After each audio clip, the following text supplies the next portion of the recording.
Demon Slayer Season 2, Jujutsu Kaisen Season 2, Soul Leveling Season 2. I don't know what it is about second seasons lately, but goddamn, every time there is one, the animators seem to always lock in. So far, this season of Aura Farming Simulator has been so crazy that even the Japanese national news is talking about Jinwoo.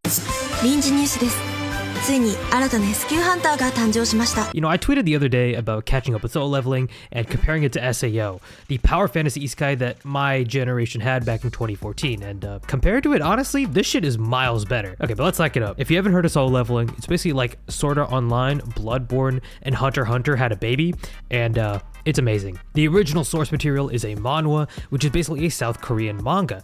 It was always kind of the crown jewel of manhwa, especially because of its absolutely insane art, edgy atmosphere, and just fun action all around. And the fan base is pretty big and was excited for the first season of the anime. And when that anime was first announced by A1 Pictures, I was really hyped. You know, it's been over 10 years since they made Sword Art Online originally, and because of that success, they've been getting better and better with more and more money. And as I predicted, season 1 was good, but nothing super special. You know, there were a few cool fight scenes, but ultimately, I thought the season was a decent 7.5 out of 10, kind of what I was expecting, right?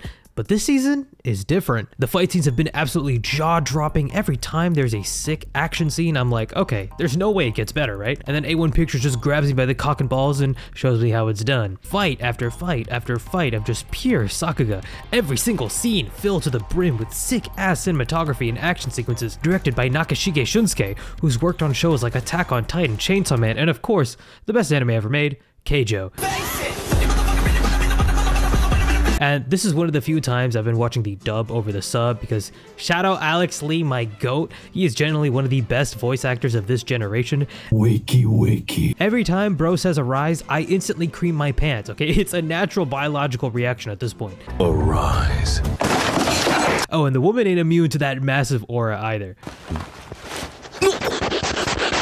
Okay, but for real, as a manhwa reader, this season has been fucking fantastic. In fact, I think it's so good that this anime will probably end up defining the next wave of anime, just like Sword Art Online brought us into this isekai hellscape that we can't seem to leave. And I'm gonna keep it 100 with y'all. Soul Leveling is miles better than what we got with SAO, and especially with the most recent episode showing that the series isn't all hype and power fantasy, it can have its dramatic emotional moments that actually hit too. Especially because this season has been kind of weak. Like, anyone else feel like Winter 2025 has just been one of the weakest anime seasons we've gotten in a long time? There's a reason I haven't uploaded in 2 months.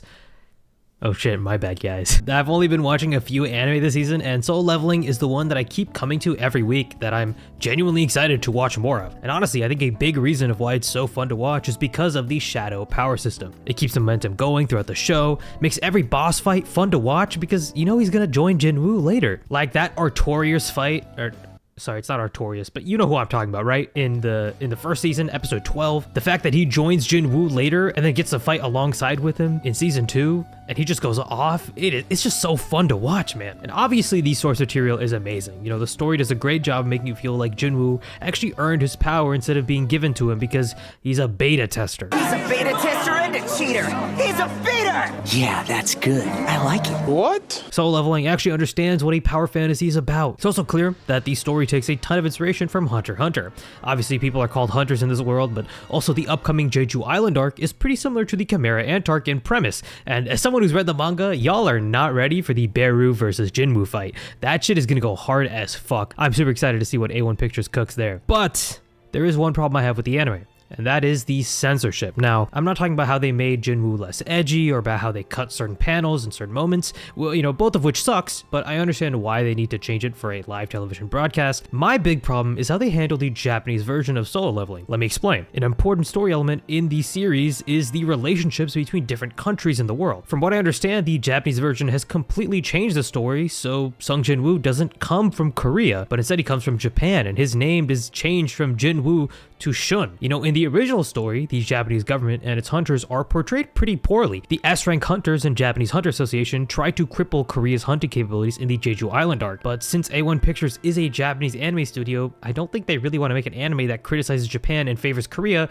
and then release it in their home country. This is because of some pretty pretty disturbing history between the two countries. To make it simple, Korea and Japan have not had the best relationship for a long time. They tried to repeatedly invade Korea, and during World War II, Japan committed some of the worst war crimes ever known to man. But the Japanese government still tries to deny a lot of these wrongdoings, and they don't actually teach any of these horrible things that they did at schools. This has tensions between the two countries at an all-time high, and there's a reason why the author included this in his original story. I think it sucks that when there's a clear political dynamic that the author's trying to convey through his work is then Japanified to make them seem better, or to kind of try to neuter that message because they think it's too controversial. I'm just not a fan of that. You know, the original intentions of a creator is important. Now, I've been watching the English dub, so it doesn't really affect me, but I just don't like how the fact that a political message is inconvenient, and so they can't leave it in, and they have to erase it, especially if it's a valid criticism to be made. Now, to be fair, Japan and Korea censor each other all the time for different media.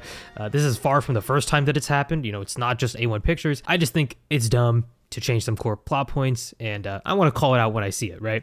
But besides that, the anime adaptation has been amazing. You know, this quintessential manhwa is proving to be the ultimate source material for A1 Pictures. I'm glad to see that SAO money that A1 Pictures got going into something amazing, and honestly, what I consider to be even better than SAO. What do you guys think of this season? Be sure to let me know in the comments.